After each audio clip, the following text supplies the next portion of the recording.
Hello, you.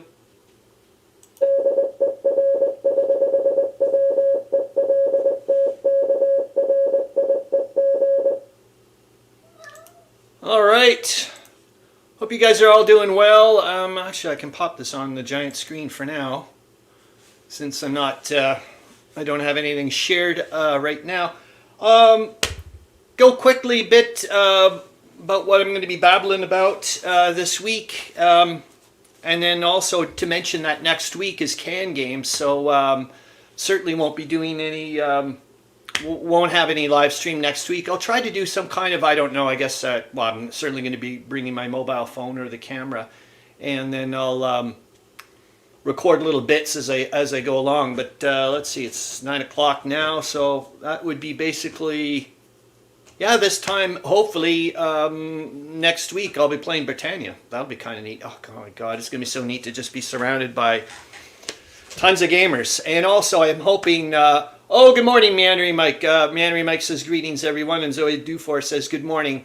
Good morning, Zoe. And Charles Latora says, morning in all capitals, kaboink. Also, I hope you don't mind, Zoe. I do have pictures from CanGames past up, and since CanGames is on next week, I thought I would show some pictures, and you're in 2 of them. So it was the time I did Patoli. So I just kind of wanted to show people that bit. What the heck just happened here? I must have hit something here. Charles Latorre says, good day to all. So first off, we'll go into the leaderboard. I'm going to say this week's, I'll be interested. It'll be interesting to see if anybody guesses it. It is a who or what am I, as it is most weeks. I thought I got this one, and I didn't. Like, as I was reading, I mean, of course I can see the answer there, but I was like, oh, it's the, and it's close, but you got to be specific is what I want you to do. Zoe Dufour says, haha, oh gosh, go for it, thanks. Yeah, don't worry. The only big thing is you got a ton of braces, so that's it. That's the only deal. All right, so I'll quickly go over with the points. Charles Latora, you're getting close because last week you just banged it, like just knocked it out of the park. They're so fast with Lusitania, it wasn't funny. Which happened on, remember, the day after, so... that would have been the Sunday for us. That would have been a Friday for them. So Meandering Mike's got 63 points. Charles Latorre has 54. William Arends has 47. Mark Russell has 10. Dirk D has 5. I think I changed this around, didn't I? Yeah, I think I gave every. Yeah, so you guys are gonna have to go from the description. I don't know where I popped that in. Hold on, let's see if I do have it in the description because I think I modified it, and that's not. Now I don't have it here, but I know I gave some people some extra points. Zoe Dufour says, "Hey Mike, okay, so I'm going to give you the first clue, and then we'll go from there. I think it's going to be a bit toughy. Maybe I'm wrong. So I'll put it in the banners first. All right. And the first one is, I was buried on the 11th of November, 1920 in Westminster Abbey. I'll go to the comments, and I'll also pop it in the comments thing because I know that Meandering Mike had mentioned it. That was a good idea to do that. Where's that? I have to find it. Oh, there we go. So it'll be interesting. Remember, you get 1 point for even guessing, for goodness sakes. So, here, I'll put it in the comments. Meandering Mike, I did start watching your how to play Tannenberg, the introductory scenario, this morning, just a few minutes, just to kind of get me into the vibe for the live stream kind of thing. It's looking good. Like I said, I only watched a couple of minutes, but I was like, oh boy, this is going to be fun. And the nice thing is that from your past stuff, the way I'm looking at it, if you're a newbie coming in, at least I'm hoping to goodness that people are going to, get it. Well, obviously they just search in on YouTube or whatever and point. They should be able to get it. Okay, so you got your first William Shakespeare. Well, you get 1 point, but no. But smart move, Charles Latora, that you're bumping your points up. Okay, I'll give you another one. Hold on here. My grave contains soil from France and is covered by a slab of black Belgian marble. So there you go. And I'll pop that one in too. And then we're going to go quickly to, I hope, the week that was, and then we'll go off a bit and try to remember to keep me on track or whatever for certain things. That's one thing I've noticed quite a bit, that I tend to go off a bit. Also, I'm noticing that, here's the other thing, I don't know if you guys ever deal with this, with stuff. I often notice, I think I've mentioned this with exams and whatnot, I don't know if I can say that pronounced properly, I'm so sorry. Chico Adler, hello Nanguea, Francisco, Brazil, hello, super nice to see you, man. And I hope you enjoy the show, and I don't know if you've been watching previously, but good to see you. I often find sometimes, like when I was writing, or when I finished writing exams, if I felt bad, I usually did way better. And I found often, if I feel like I'm going to do terrible at the beginning of a live stream, it's usually actually half decent, and I felt pretty darn calm today, so I was like, oh no. What the hell does that mean? Hopefully it doesn't mean it's going to suck a hind tit, but we'll see what happens. So I do also, I missed last week the Martin Gilbert's Atlas map. Last week should have been map number 4, the railway from Berlin, the Berlin to Baghdad Railway by 1914. And if you guys find these maps or any of the things that I'm doing in live stream just not working or whatever, for goodness sakes, please let me know either in the comments or like later on or whatever. I mean, I want to help you guys out, or if you find it's like getting stale or whatever, you know, that type of thing, or Chris, that's way too gimmicky, or it's just not working. Whatever, just, I mean, I'm open to suggestions, for goodness sakes. Also, I continued working on the naval component there of the Weltkrieg rules, but I'll tell you one thing. Meandering Mike is getting a point for a clue. He says Lawrence of Arabia died in the 30s, so not him. I'm drawing a blank so far. Good. I'm glad you guys are. But you're getting a point. Here, I'll give you another one.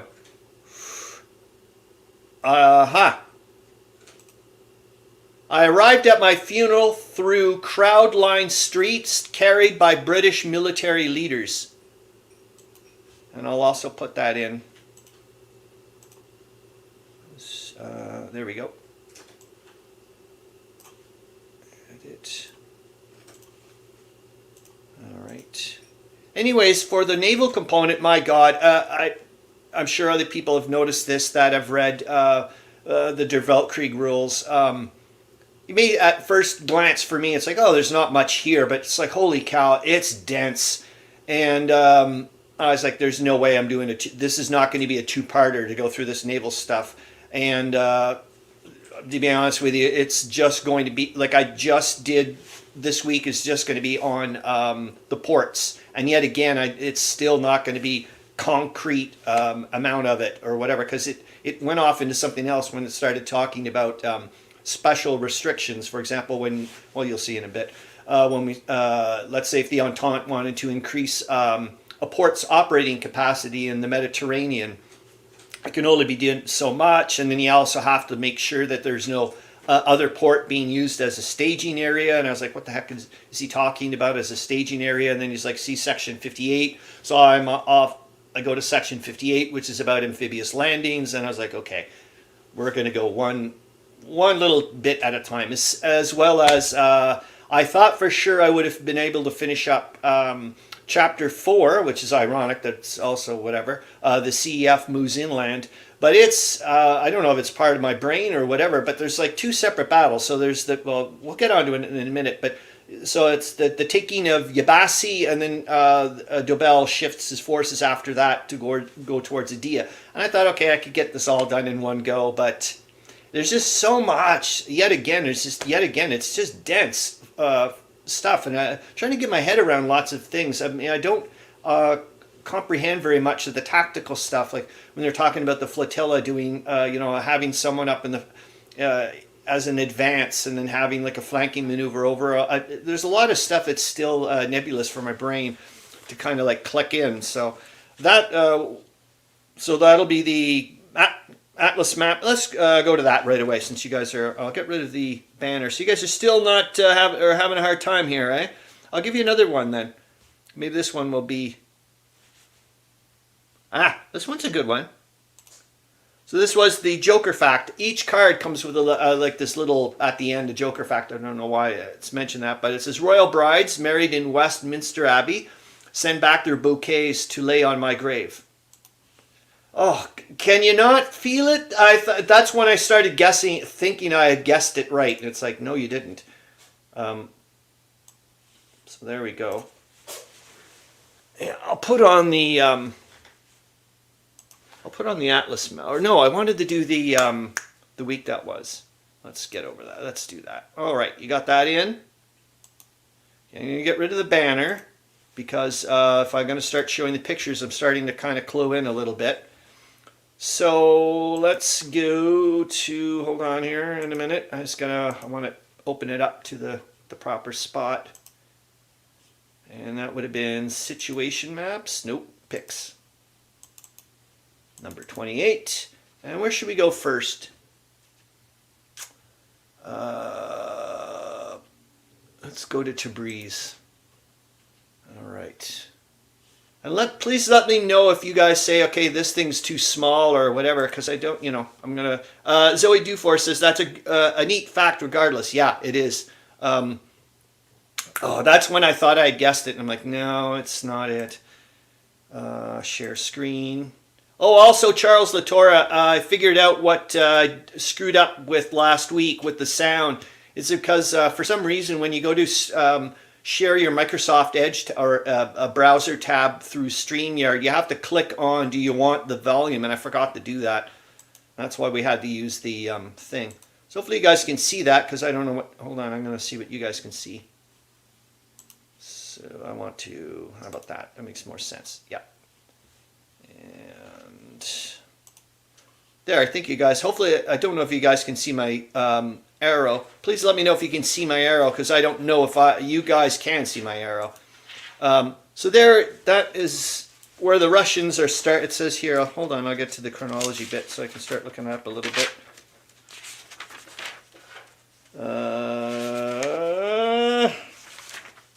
So this would be in naval and overseas operations. Nope, Asiatic and Egyptian theaters. It just says on the 11th of May that Russians started to make, massive progress. Oops, wrong one again. There we go. Making progress towards the Tabriz region. I don't know which direction they were going in. I think I've got another map here. There we go. It still doesn't help because it's right off, cropped off, as you can see at the end there. Oops, that's the CanGames stuff. Now where do I want to go? Now let's go to the Africa one.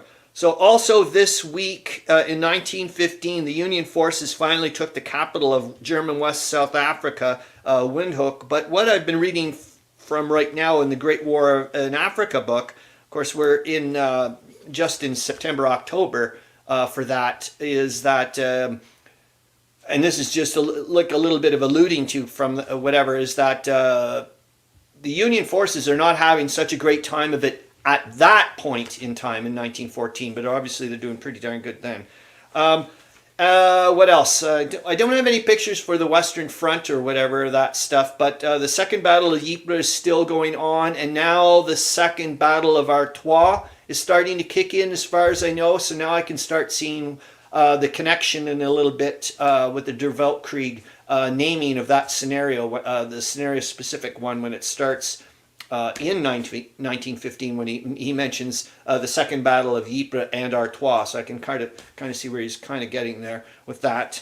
What else? There's some political stuff, not really. Well, there was obviously the fallout from the Lusitania. As you can imagine, there's like tons of anti-German riots going on in the United States, in England. President Wilson did some kind of speech about people not being too proud to fight or something. I don't know the ins and outs of that. What other things can I... I will say...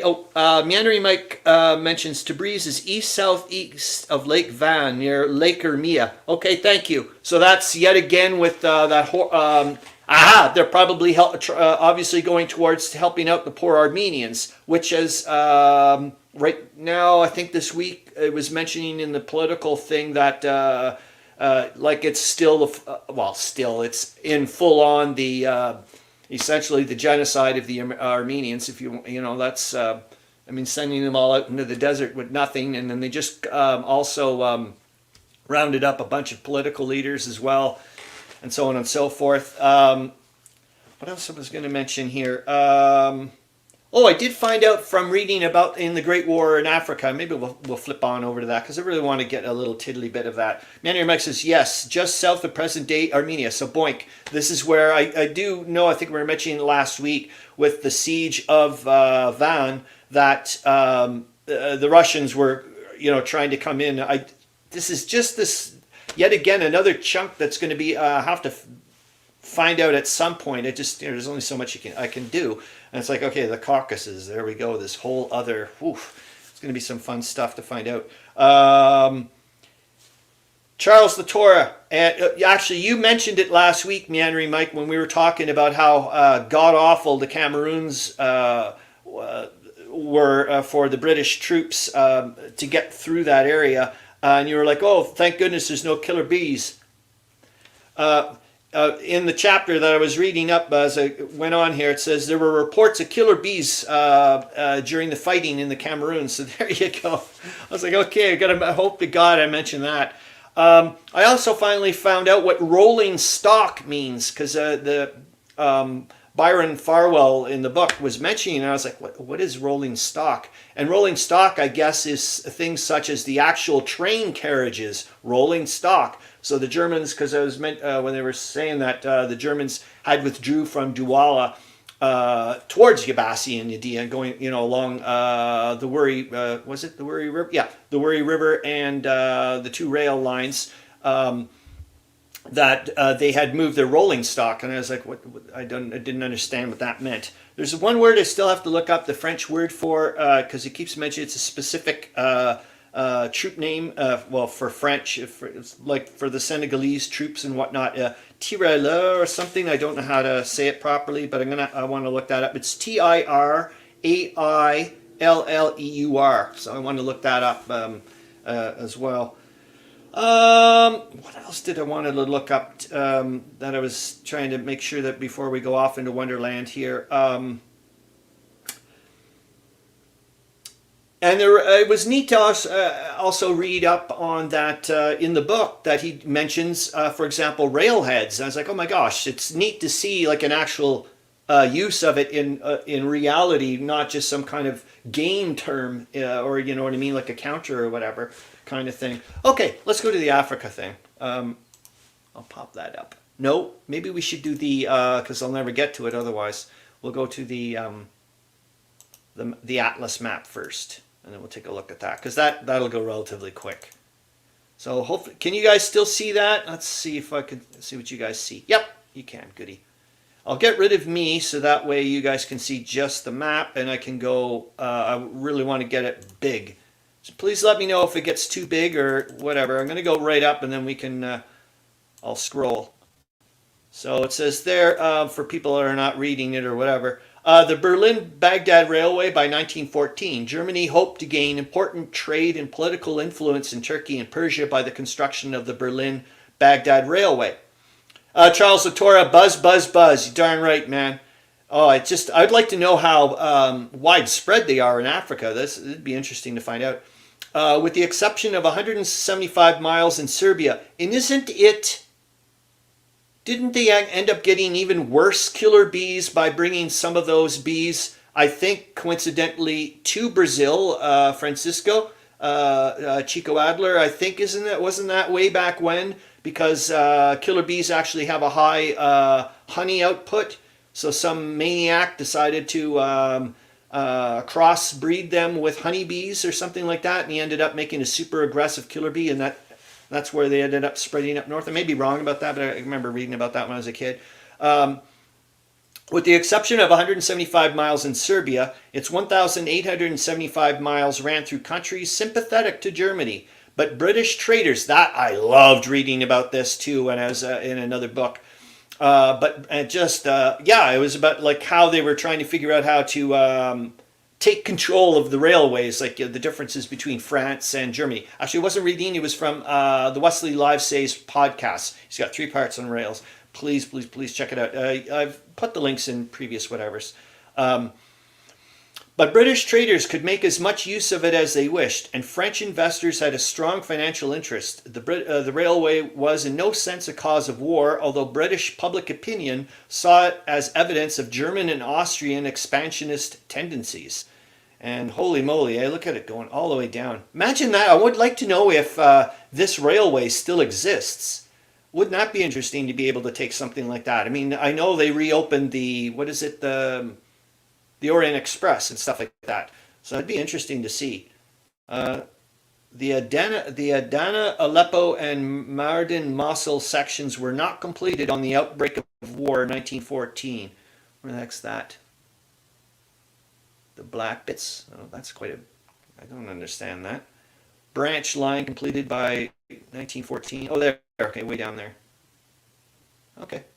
Russian sphere of influence in Tabriz. There you go! Meandering Mike. Directors of the railway in 1914. Wow. I don't know what that means, though. What exactly that, like, what does, whatever. Okay, so we got that one done. Let's go off to the, back to those War in Africa maps. And it's just the, oops, we're in the wrong, whatever. Sorry, hold on here. Completely wrong folder. There we go. The Cameroon map, right? Do I want the inset? Yeah, let's go for the inset first, and then, yeah, because it's the biggie. I don't think we need the, we just need the inset, and then I'll blow up the inset. That's right.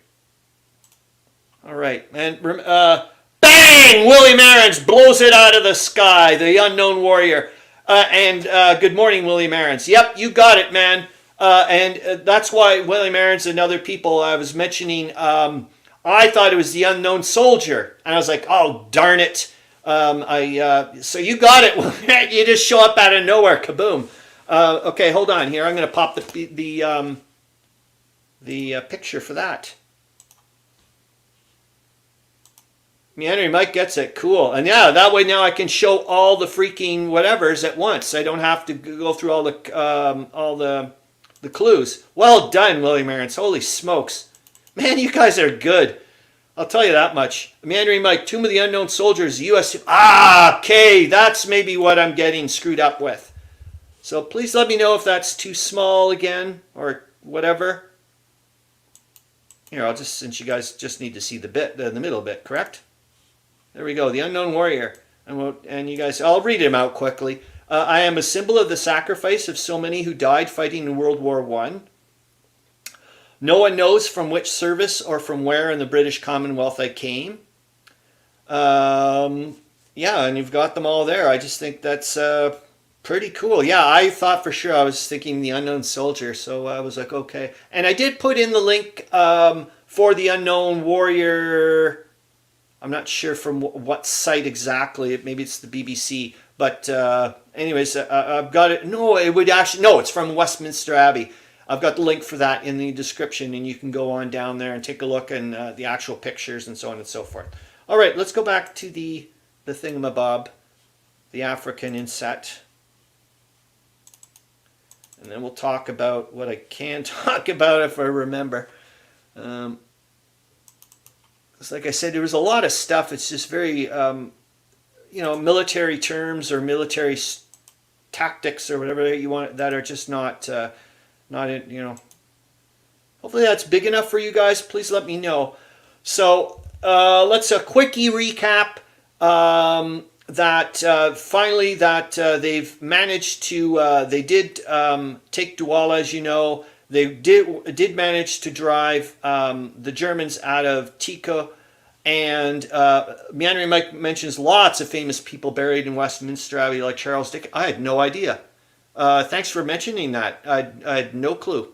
On a side note, if you guys ever get to Quebec, I don't know about Quebec City. I've never been to Quebec City. I've only seen it across the river.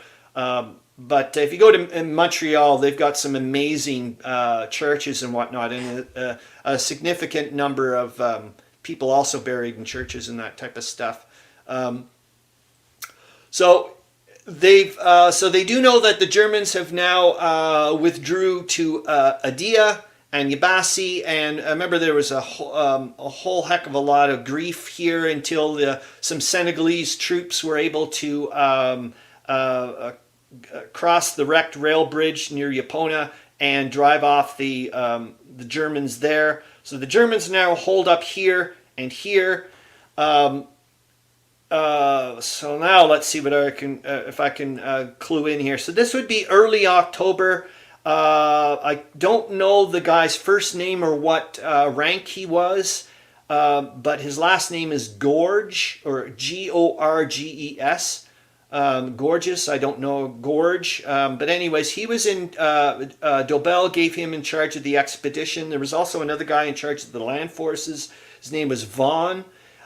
So anyways, there was a huge assortment of rivercraft, and they went up the Wouri River, and this was just at the tail end of the rainy season. The river was swollen, easily navigable with large river vessels. However, the road leading to Yabassi was not very good, so this was kind of, it kind of worked out for them in one way. As they get to about here, this is Nisaki Hill, I do believe it's called. That's about roughly around, I think, something like about 10 miles from Yabassi. Oh, I'm going to look over there. This is where they finally encountered some pretty heavy German resistance. They used some of their field guns and whatnot and were able to drive the Germans back from this hill. They stayed here overnight, camped out with some troops on both sides of the bank. And then on the following day, as they got very close to Yabassi, Vaughan's men, he tried a flanking maneuver around, I don't know which side, tried a flanking maneuver to get around the Germans. This did not work. They suffered, I'm not saying heavy casualties, but it was from what I was reading, it was not a fun time. So they withdrew back to Nisaki Hill. Dobell came up to find out what the hell was going on, I think, and I'm not positive about that, but I do know that he withdrew, ordered all the forces back to Douala to reassess what the hell was going to happen, as far as they know. After finding out that, there was also mention from some of the people, I think with Gorges and Vaughan's men, that the Wouri River was starting to fall rapidly, and that the larger vessels would not be able to navigate through here. So it was like, okay, let's get the hell back. On second thought, they found out that the river was not actually dropping as much as they thought. Dobell reorganized his troops a bit. I know I don't know what he did with the West African regiment, but supposedly they did not do well. They were part of the flanking maneuver. They were replaced by a battalion of the Nigerian, oh darn it, I can't remember, but the first Nigerian regiment, that's it. And so he went up this time, and when they got to Nisaki, they found that the Germans had not reoccupied the hill. They spent the night over. They spent time here. This time Dobell decided not to try a flanking maneuver or what have you. Just straight up with forces on both sides of the bank, with most of his reserves still on the flotilla in the back. They encountered yet again heavy fighting. They did take some prisoners, as far as they know. They retreated back they withdrew back to Nisaki Hill overnight. Found out that the Germans had been taking heavy losses, and the next morning they felt somewhat, from what I've been reading, somewhat confident. By the time they actually had got ready to mount an attack, they realized that yet again, kind of somewhat similar in the way to Douala, that the Germans had completely withdrawn, and Yabassi was free for the taking, if you want to look at it that way. A fair amount of supplies, so on and so forth. I think that's where I found out about the rolling stock, that there was still a fair amount of rolling stock here up in Yabassi, which I find a bit odd. Like, why would it not be over here? So I may be wrong about that. Like I said, like, why wouldn't it be towards the rail line then? Anyway, so we're going to stop it here because I do know that Dobell felt confident about this whole area, and now he was starting to set his sights on Adia. And I do know that he was, and this is where I'm going to read up later to find out a bit more, that he wanted to get a bit more, a little bit more complicated with his plan. Like, he wanted to have a diversionary attack somewhere along the Sanaga River. I don't know on which side of the tracks, so on and so forth. So we'll leave it at that for that. Is any other pictures? Yeah, let's go to the CanGames, for Christ's sakes. And we'll go to that. So was there anything? No, we still haven't, darn it. Well, and even talked about the ports. But should we do the ports first and then CanGames? Yeah, let's go to the ports first and then we'll chill out with CanGames. I think that'll be nice. The naval bits. So where do I go with the ports? Do we do this? Yes. Nope. Not that one. Hold on, guys. Strat map 1, I do believe. No, strat map 0. So there we go. Can you see that? I want to see what you guys see. You guys can see that? Goody. All right. I'll put me as a little dinky thing because that doesn't seem like it's going to cause any grief. So there, I'm going to actually go back to the maps. So I think I can... Oh, Meandering Mike says there might be single track spur line to Yabassi. Okay, thanks. And you're right. Maybe that that map doesn't show it enough. So here's the first one, just to quickly go over. Like I said, we're just going to chit-chat about the ports and what I know. I'll have to take a look at my notes. Certainly no expert on the rules of Weltkrieg, that's for sure. So I think we figured that out. And for anybody following my streams and some of the comments, especially from Meandering Mike, so that'll be good. Okay, where am I here? I just want to make sure that I've got my... there we go. So the port symbol, so ports can be found both on the strategic map, which is the thing we're going to be looking at in a minute, and I think, well, not maybe all the other maps, but obviously any maps that have any coastline and whatnot that would have a port. You also can find these ports, though, with the little anchor symbol, in rivers and in estuaries, and we'll talk a bit about that quickly. But as you can see, port levels have a rating from 1 to 5, but they can also have a rating of 0. And this is what is called the port's operating level, and it affects their capacity to move resources and or supply and strength points. All right, what do you want, Puss? So we'll go to the next. So that's just the overall shot of the strategic map, and I'm kind of glad that this was brought up a few weeks ago by John Longshore about the naval component and whatnot. I think I mentioned it in one of my videos, is that a long time ago when I was like, okay, let's start off with the grand campaign and just start reading the rules from page 1 and go from there. And it just didn't make sense because very quickly it starts, I think, with this strategic movement, and it was just like, what in the world's going on?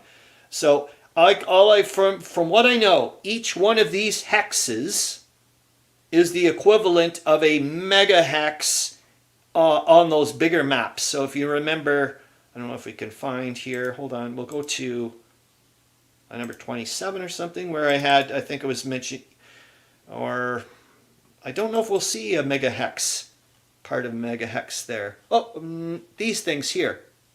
See this? I think. Is that it one? Yeah, here. I think that would have been part of one. I may be wrong, but sorry, we got to get out of here. Go back to that bit. Number 28.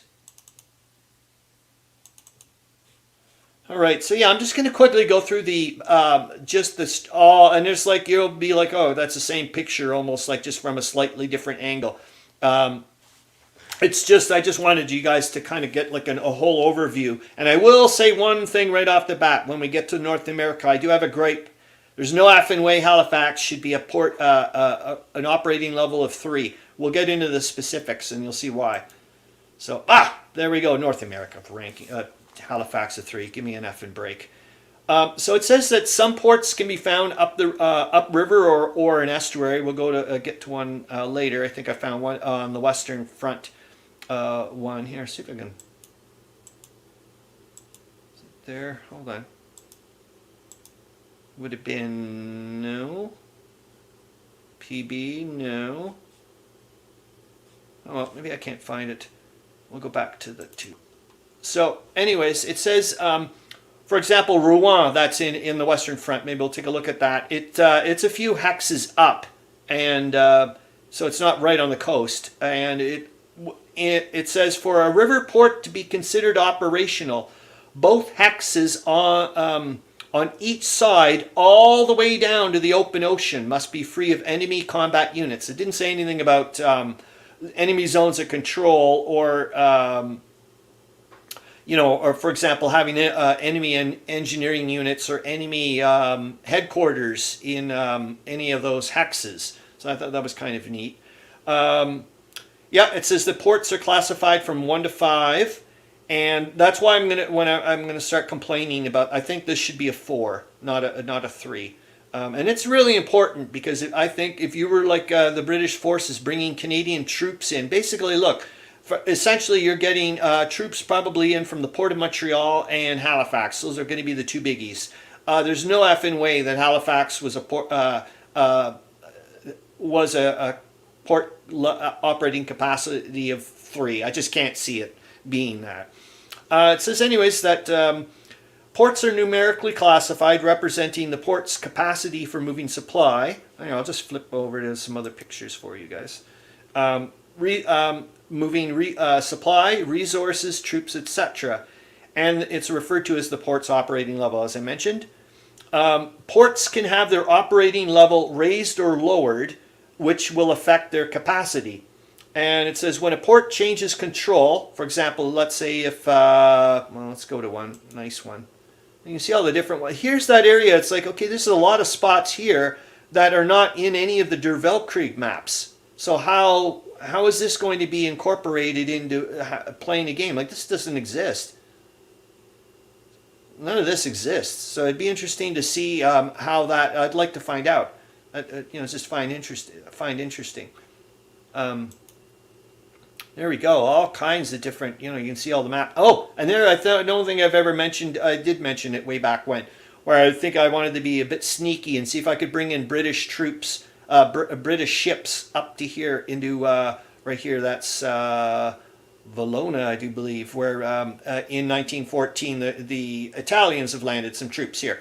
And I was thinking that must be Corfu. So I was like, okay, maybe I can bring some British troops up here. But then, according to Der Weltkrieg Grand Campaign rules, you're not allowed to bring any Entente ships, no naval transport through the Adriatic. And I was like, well, now we know that here's the boundary for the Mediterranean to the Adriatic. So technically, I could bring them in if I wanted to. So anyways, when a port changes control, it automatically, its operating level drops by 3. So that's pretty significant.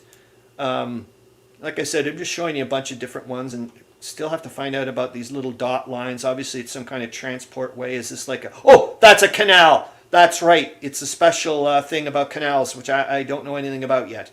That's right. But look at all these, eh?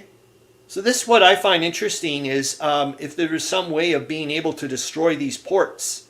And I've been trying to look into, like, I want to incorporate it somehow with, like, the mechanics of siege artillery and also with naval sorties and also maybe, and also be expensive to be able to nail these things up. And I'm thinking that when you get down to, like, certain levels, to be able to restrict a nation's ability to bring troops back and forth, could really be significant.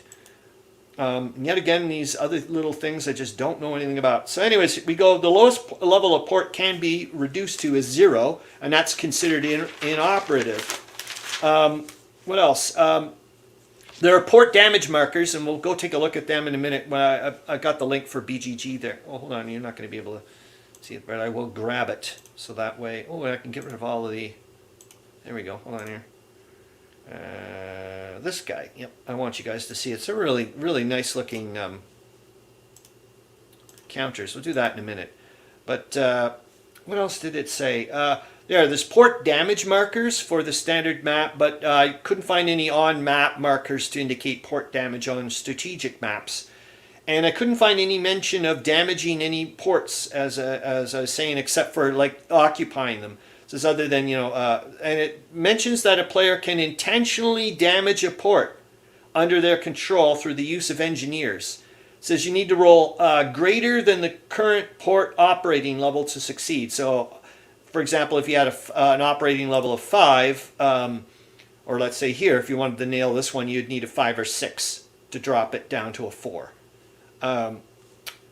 Which I thought would be interesting if I ever wanted to do strategic bombing. Maybe it would be by the time you finally get these Zeppelins and everybody over, then you could finally see if your thing succeeded and actually did damage.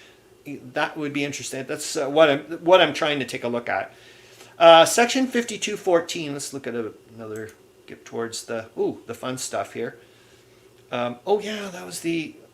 You can't see it, darn it. Hopefully I'll show it. No, you may not be able to see it with the strategic map, like ones that go in, like an estuary or whatever along the river.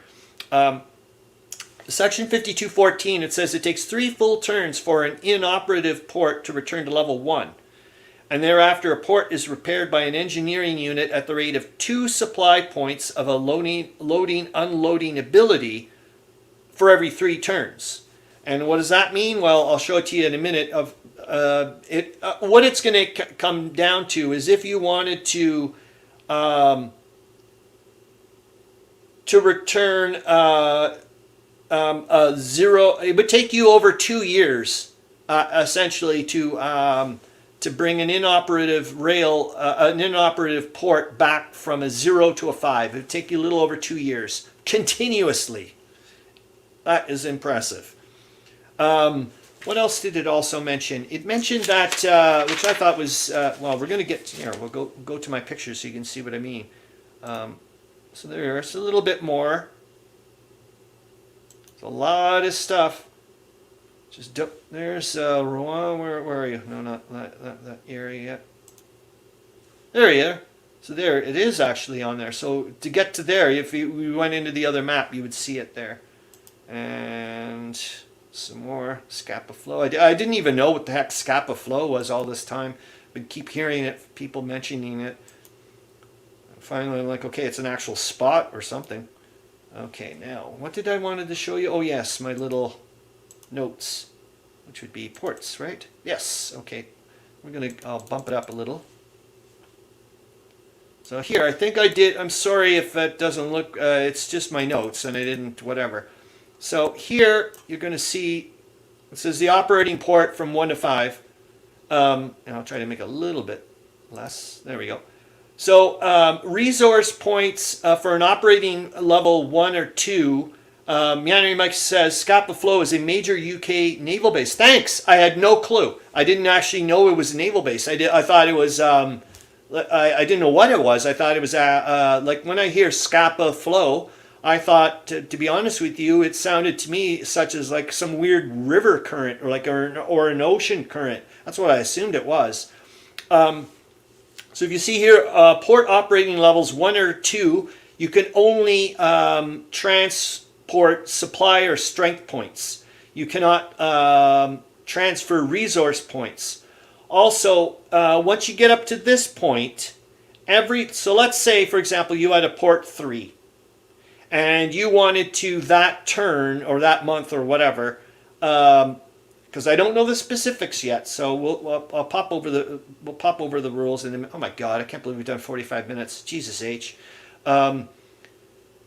Is every resource point that passes through your port takes out your capacity to move 10 supplier strength points, which means if you moved one resource point through your port 3 port, or your port that had an operating level of 3, you would be restricted now down to only 10 supplier strength points that you could do.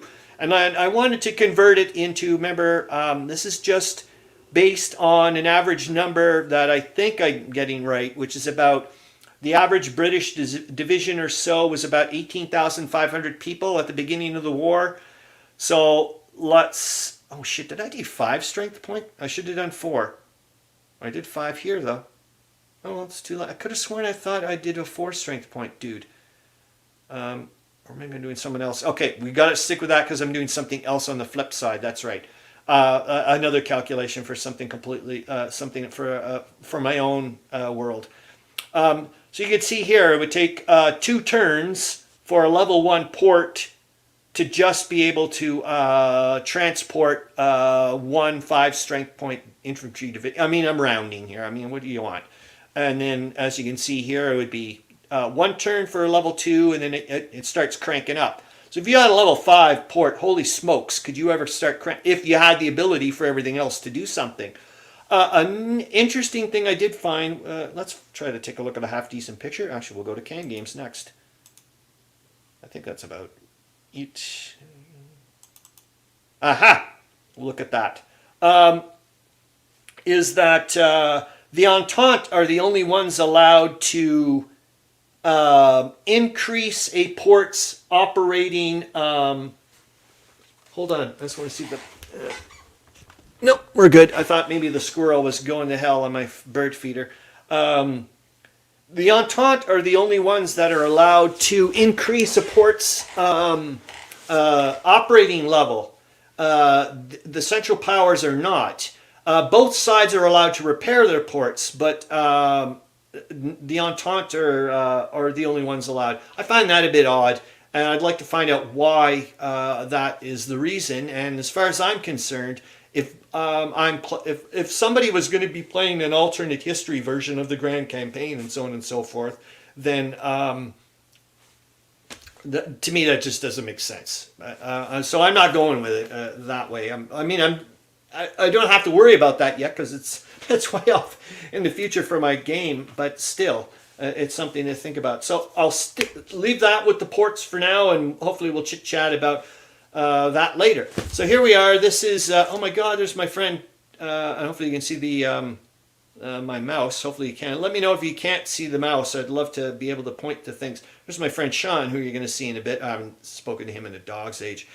So this is CanGames from a long time ago. It does not look like this so much. So I'm taking this picture from the second floor from the where most of the RPGs, some of the RPGs is being played, but most of the board games is being played. So this is, as you can see, the curling rink a bit, and it's changed quite a bit. So the marketplace is actually, so the flea market is still over here in this far right. There's like a little fire exit there.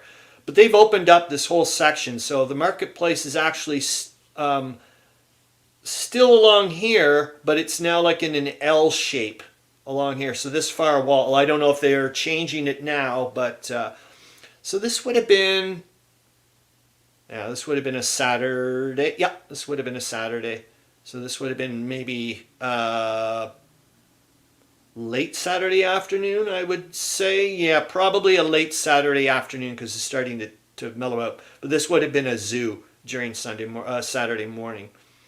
All right, let's go to the next one. Oh, here's a picture of one of the Patoli boards that I made for, for playing Patoli. And I actually wanted to do it kind of historical, whatever, so I actually used real kidney beans and just scratched off the bit, and that's what you use for dice. And I just went and went online and found some nice little Mesoamerican type pictographs or whatever, and popped them on and tried to make it look colorful. And we're just using like little buttons, and that's that. What else? And And I was really surprised. I think I was mentioning to Zoe way back when we were doing, I had it set for 8 people. And I was kind of like, oh God, I hope nobody signs up for it. I want to always do something, but I have such a hard time interacting with human beings. So there's me playing, and if you ever see this guy's name's Rick, and you do not like getting your ass kicked, run. This guy is amazing. Well, not just at this game, but I've seen him play several other games, and the guy is just damn good. And that's where you can order food way back when. I don't know how it's changed, but all these people here are playing Patoli, which just knocked my socks off. I couldn't believe it. But Rick, yeah, he kicked my butt. So there you are, just some more pictures of people playing, and seem to be, well, everybody seemed to have a good time, but as you know, I don't know. I mean, lots of times that people can, just say nice things to you, whatever, but it's just nice because later on you can, I've run this game and people will say, hey, well, hello to you like years later. It's nice. So that's it. He's probably doing another. I absolutely love playing this game. It's just one of these. I guess maybe for other people like playing cards or whatever, like playing cribbage or whatever. If somebody said, "Hey, you want to play a game of Patoli?" Oh, you darn right. So it's just a hell of a lot of fun. Yeah, that's me giving Zoe a wink, obviously, and bringing back my plate. Another Patoli shot. And you guys have seen that before. Pocket battles. That must have been probably the first year I picked it up. I think so. Oh, so this is a game based on, so the combat is from the Pirates ship game. It's one of the, those things that come out like in little packages of cards or something. I don't know if whatever, and you make up the ships that way. So this is a game I was playing with my friend Sean. It's a made-up game. I made up the rules, except for the combat procedures, like I said. Essentially, you can see these little Monopoly houses there and whatnots. There's multiple ways to score points in this game. There's multiple ways to win in that way, if that's the way to look at it. Essentially what it is that there's civilization on this side of, you can't see it, but I didn't do it all, whatever, and there's on the other side. And over the years, from trading back and forth and wars and so on and so forth, this whole middle area has become cursed. And all the people that have drowned and so on and so forth, and all the ships have all risen from the waters or whatever, and both sides have been cut off, and only risky merchantmen and so on and so forth, and of course you as a player, have decided to risk bringing goods back and forth, and each side are short of, and it rotates from turn to turn and season to season and so on and so forth. But there's multiple ways to win. There's like hidden missions. There's reputation. As your rank goes up, you get better crew. What do you want to spend your money on? Do you want to spend your money? And of course, you may not be able to. May be more expensive to get more ships, or you have crappy reputation. You start losing your fleet, so on and so forth. It's a ton of fun.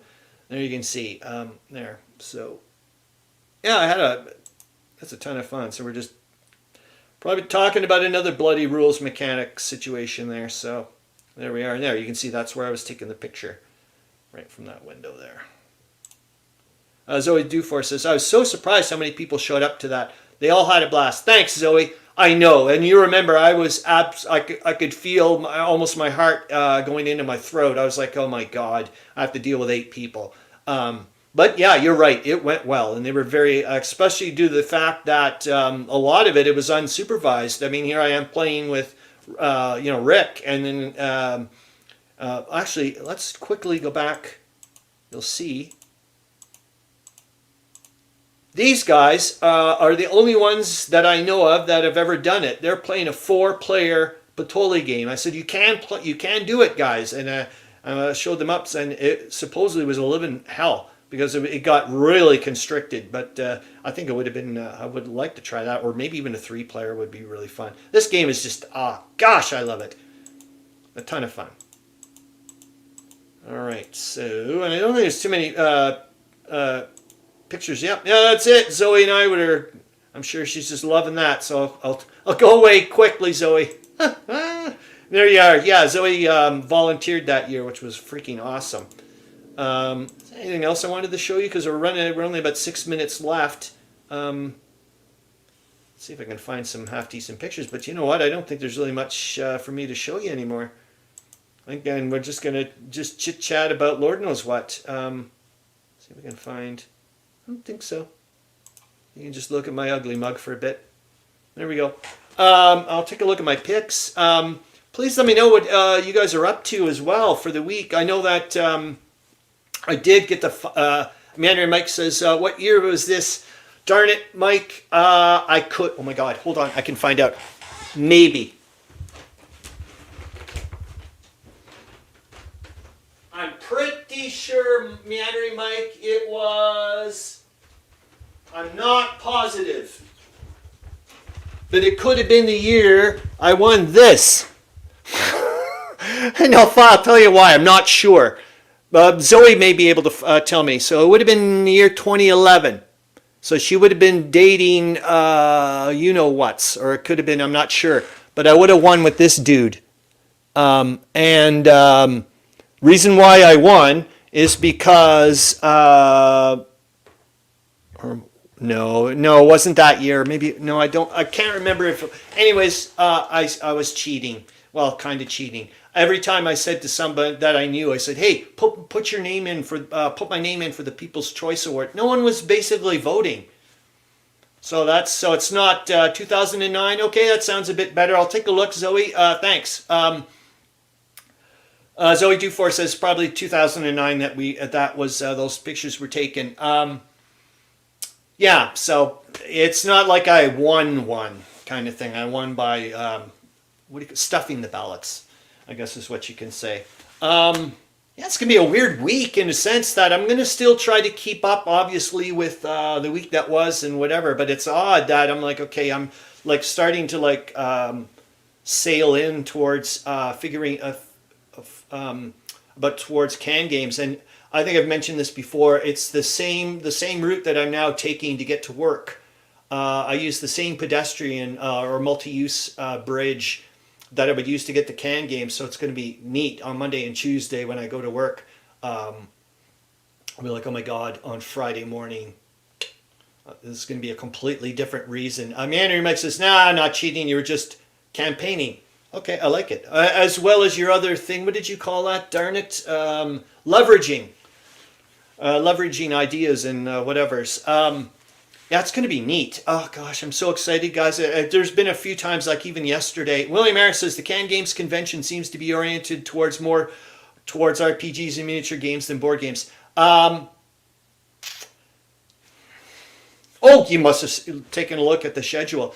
And I would say this as well, Meandering Mike, William Arends, is that it's even less so, and almost zero hex encounter, let's be honest, compared to when I was a kid, when I used to go to, it was primarily miniatures, RPG, and hex encounter. And now, yeah, you're right, there's hardly any. So I will be doing, as you know, the Tannenberg, so I certainly do need to focus on this week. Hey, you know what? The Not J thing is not doing it. If you guys don't know of a live stream going on tonight or something, and it's okay with you guys, maybe I'll pop on and you guys could, I don't know how boring that is or whatever. Maybe it is god awful. We'll talk it out or whatever. You guys can leave me some comments, or you can do it now for crying out loud. Because I do need help. I thought maybe I was going to play the Tannenberg, Spence, and Gable game with Rob last week when he came over, but we just did another, as you know, we did another run-in with Pocket Battles and just took it easy. But I was kind of like, oh darn it, it would have been a perfect opportunity for me to at least talk it out, the rules, because I've only, talked it out. Well, I did with the videos or whatever, but I only did a partial whatever, and already I could start seeing me. But I wasn't sure if it was because, playing while knowing you're recording for me is, I think Meandering Mike's mentioned it, and I know Dad vs. Son has mentioned it, and so on and so forth, where mistakes can pile up quite quickly. doing a playthrough versus when I'm, just doing it by myself. William Aaron says, you could be the Stuka Joe of CanGames. I don't know what that means exactly, but it sounds like a good thing. I'll tell you that much. I would love to. Well, I do know there's Charles Latora says getting together to chat and share ideas is always good. Darn damn right. There's the other thing too, guys. Is I mentioned it is that there's some game design stuff going on, or some kind of whatever's events being hosted at CanGames. So I'm gonna sit in. I'll shut my mouth, sit in the corner, and let people do whatever. I mean, that's a level I don't want to chit chat. Oh, and on a side note, guys, if you guys could help me out. I don't know if you saw, but somebody in one of the comments in my community tab, when I posted a comparative picture of, and it's rough. Trust me, it's rough. I just looked at the map in my kitchen and then ran over to MS Paint and went, okay, it kind of looks like this for the Gorlitsa Tarnów offensive. Is that comparative of my front line on my mini game in November 1914 to what's going on May 1915 historically. That person said, hey, how do you feel like the Austrians are represented in it? And I was like, I don't want to answer that without thinking about it for a long time. But the reality is I don't have enough knowledge or whatever to adequately. I can give you my opinion, but that's it. I certainly could not. Stuka Joe did live streams for Belota Con from. But I can't say that. He on. Oh, that seems interesting. I'll have to go take a look at his stuff. I did see him. I did watch one of his videos when he was at one of the big cons that you guys have down in Texas or something. Charles Latora says Stuka Joe lives in Puerto Rico. He's at least on Art Wolf's layer level of knowledge and expertise. Yeah, no effing kidding. Oh my God, there's someone. Look, I am never in a trillion years. Please don't look. There's delusional and there's delusional. I'm not comparing myself to that. But when I look at how much difficulty I have in putting on a half-assed live stream show like I do, and then take a look at how smooth on the surface it may seem as a viewer watching something like the Counter Clipping show on Monday nights. How Aardwolf is able to handle, think about on multiple levels. You're handling 150 plus viewers. Okay, he's not obviously answering every freaking comment, but he's got to keep an eye on the stream. Technologically, keep an eye on the stream, as in how the comments are flowing. Keep an eye on the stream to make sure there's not some kind of freaky wacko going off doing something stuff. And have that's, those things you're like, okay, that's the Mount Everest of quality and so on and so forth. Just mind-boggling. But it's like you got to look at something. Charles Latora's game room and camera setup is. I know. It's like Holy Lord Lifton. I know. It's like Jesus Murphy. What else can I say? I've got to do that. So what I'm saying is maybe tonight or something. I don't know. I don't know if that's boring for you guys. It would probably just be whatever. Maybe Charles Latora, Mike and I don't know. But maybe just chit chat about on a live stream about the Tannenberg Spence and Gable. That would be kind of nice to help me out a little bit. My God, I'm in the Russian turn now for the game over there, and it's just. What a sweetheart! I'm just loving it to bits. I just want to get back. Just jump, and which is a beautiful thing because there's been other times I'm like, gosh, why am I not getting back to the game or whatever? It's so weird because it's there's just so much, but I'm like, okay, just keep staying in the World War I, keep staying in gaming land. Life is wonderful. Charles Latora, boring never. Okay, good. Meandering Mike says Aardwolf started doing video game streams 10 years ago. So he's been at it for a while. Wow, I didn't know he did streams of that stuff 10 years ago. I know that he had a blog and still does, and so on and so forth, and is whatever. William Arends says, of course, Stuka Joe only did the walkthrough of the con, not playthroughs or playtesting. So if you're doing any of that, a live stream may not be possible to do. No, oh yeah, I certainly wouldn't be doing that. But I would like to just do a little bits.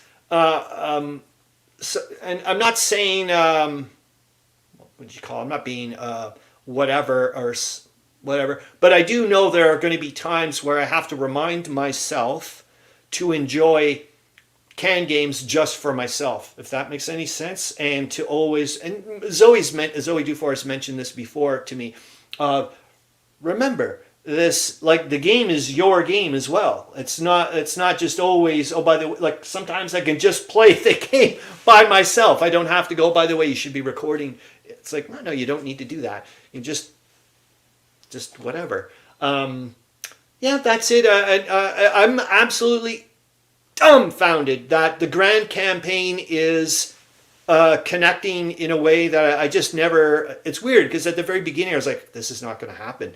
There's just too much, and I'm like, it's fine. It's finding everything's finding its way. I guess I'm just absolutely blown away. It's still, there's every once in a while I'm like, whoa, it's getting a bit too much, or it's a bit. I'm like, just calm down, or it doesn't mean I'm going to be using, like I mentioned before, I'm not going to be using all the freaking rules that Dave Schroeder has in the Grand Campaign. I'm using it as a massive guideline. I'm going to use things that make sense to me. If something seems a bit nebulous or what have you, or I don't think I have enough information, just don't stop and go from there. For example, I need to learn more, like why, for example, are the Central Powers not allowed to increase the port's capacity level? Is that due to historical reasons for blockades and lack of resources, or what? I just don't know, and I would like to find out about these things. The other thing I would like to, which I think could possibly work out and help, and I would like to start doing that.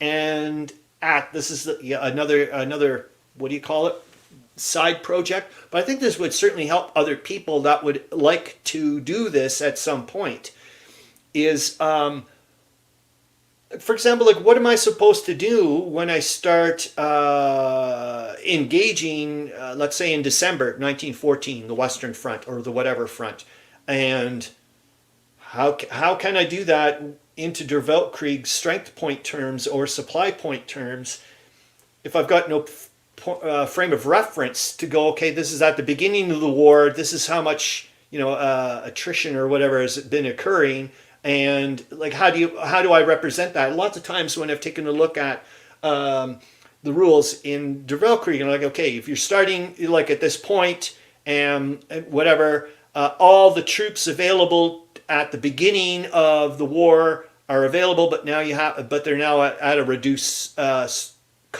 strength points, and here they are. So I was starting to think, okay, there's so much data out there, it's not funny. How about going, okay, Dave Schroeder gives me and everybody else his version of, okay, here's the starting strength points for all the armies, blah blah blah blah blah, whatever points in time. Then go historically, look up what the casualty rates are from here to there. And like I said, if I'm going with the 18,500 troops per division, and for a 4 strength point division, if I want to look at it that way, that would be what, 6,625 people or something like that. And then I could use that and go historically, okay, this is how many casualties occurred, and then I could start. Does that make sense? And then deducting it from the initial whatevers and go, okay, this should be a good frame of reference to say, okay, you can kind of, and then of course, let's say with the Western Front, I would obviously have to say, okay, this is how many troops were actually gone, like went from, to the, from the west to the east during that time or what have you. And these are also the garrison troops that were, stripped in the Western Front. I don't know. I don't know what was going on in the Western Front that way. So, and that way, you know what I mean? So that way I can kind of get maybe a relatively or a rough number and say, okay, this is kind of, and then start partialing out strength points to each army or what have you. But that's, that's a ways away from me, but it's just I'm just amazed, like I said, that I can't believe that the Grand Campaign, for me anyways, it's not as well. Of course, I'm not going whatever. I don't think. Good luck to you if you want to do it that way, but I'm just going to grab chunks and pieces, and hopefully they make sense. I'm not doing something crazy. My little inside joke for myself is, if you ever see me introducing Daleks as one of the unit types in my mini game, then you know I've lost it. That's the way I'm looking at it. What else? If you guys want to, yeah. So I'll. If you think it's a good thing, Charles Latora, later on I'll take a look and see if there's. I don't want to, like I said, if I notice somebody else doing a live stream or something later on, I'm not going to do anything. But that's about it. Oh yeah, so that's it. We won't have a live stream next week. I'll just try to mention something midweek of what I can do, and like I said, I'll bring my mobile phone or whatever next week. For CanGames, and obviously as well as on the Friday night and Saturday night, I can still chit chat about Lord knows what goes on. But what am I going to do for today? I may possibly see Zoe Dufour and her husband today, Stefan, maybe. It's a lovely day. Yet again, I'm sure Leo is just losing his flipping marbles with this new thing that I set up with the black veranda. What in the world? It's taken me 20-something years to figure this out. But he's having a fun time. I'm loving it out there. That's great. I'll be working on that. The Spence and Gable thing. Yeah,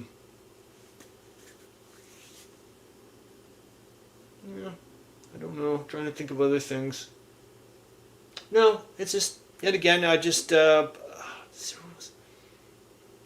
I should also take notes of other stuff. Oh my God. And then remember, this is what, June 4th or something. It's just around the corner. The first battle of the Asanzo's kicking in, and I want to start doing a little bit of that. That's why I was saying. Remember, I was thinking maybe we could do like 1 week Africa, 1 week this, where, whatever. The rate I'm going with Chapter 4 for Africa, holy flippin' heck! All right, let's leave it at that for goodness sakes, and leave you guys alone for goodness sakes. It's 12 minutes after 10. I didn't even get the Calandale again. Gosh, I feel sorry. Oh well. Well, you know, I mean, I just don't want to feel I don't want to be disrespectful, is what I'm saying. I don't want to always feel like a whatever. And it's a 25-minute one. So, oh my God, and the Der Weltkrieg thing for Meandering, Mike, the introductory scenario and how to play it. Like I said, it's looking damn. I only watched a few minutes, but just based from the past, his past play through stuff, I know he's going to be extremely thorough. And it's just going to be awesome. I'm sure I'm going to be learning lots of things of, well, the rules, sadly. That's the way it goes with me. And strategy and tactics, which is going to be wonderful. And also to find out what he thinks about the game in general. He was mentioning right off the get-go, he said, I am not bashing it, but I'm going to be, completely honest about the whole components and everything. Meandering Mike says Calandale will always still be there for whenever. You're correct. You're 100%. So that's it. Yeah. Now I want to make like I said, notes about other things that I would like to talk about later on with the live stream. I still would like to do a comparative look at the Brusilov scenario for Der Weltkrieg with the over-the-top one I have upstairs from Decision Games. I just want to see that type of stuff. I'd like to take a look at see how different whatever's. Okay, that's it. As you know, I could probably talk and blah, blah, blah for here to tomorrow.